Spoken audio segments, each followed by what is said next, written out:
ब्रेडपासून अतिशय सोप्या पद्धतीने आज आपण 10 मिनिटात नाश्ता बनवून तयार करणार आहे. गरमागरम कुरकुरीत ब्रेड टोस्ट. सगळ्यात पहिले 2 चमचे मी बेसन पीठ घेतलेलं आहे.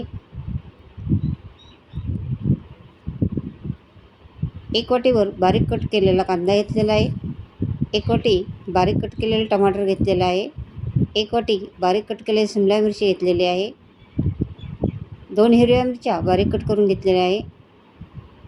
धनिया बारीक कट करून घेतलेला आहे. पाव चमचा काळी मिरी पावडर घेतलेली आहे. पाव चमचा हळद घेतलेले आहे. चवीनुसार मीठ घालायचं आहे आणि हे सगळं मिश्रण मिक्स करायचं आहे. आणि याच्यानंतर थोडं थोडं पाणी घालून याची चांगलं पातळ पेस्ट तयार करायची आहे. एकदम पातळ, भज्यापेक्षा पण खूप असं पातळ पेस्ट तयार करून घ्यायची आहे.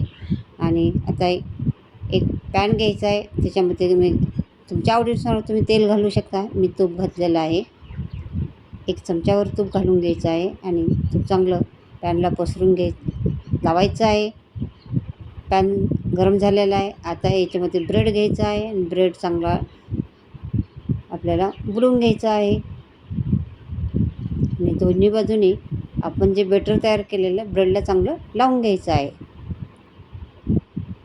आणि एका वेळेस 2 ब्रेड तुम्ही याच्यामध्ये बनवू शकता. दुसरा पण ब्रेड मी त्याच्यामध्ये ठेवलेला आहे आणि खालच्या बाजूने चांगलं खरपूस भाजून द्यायचं आहे. त्याच्यानंतरच पलटी मारायची आहे आणि कमी गॅसवरती आपल्याला हे भाजून घ्यायचे आहेत ब्रेड. बघा आता पलटी मारल्यावर मस्त भाजलेलं आहे. अगदी छान कलर पण छान आलेला आहे आणि पलटी मारलेले. त्याच्यानंतर बघा वरच्या साईडने पण मस्त दोन्ही बाजूने ब्रेड आपला छान भाजलेला आहे. कुरकुरीत क्रिस्पी असे आपले ब्रेड तुम्ही व्हेज ब्रेड टोस्ट म्हणू शकता, सँडविच म्हणू शकता. बघा मस्त झालेले आहे. कलर पण किती छान आलेला आहे. तर अशा प्रकारे तुम्ही 10 मिनिटात कुरकुरीत क्रिस्पी ब्रेड टोस्ट बनवू शकता. आणि हे तुम्ही अगदी गरमागरम चहाबरोबर सर्व करू शकता. मुलांच्या टिफिनमध्ये पण देऊ शकता. तर नक्की हे बनवून बघा. असेच किचन चॅनल नवीन असेल चॅनल सबस्क्राईब करा, रेसिपीला लाईक करा.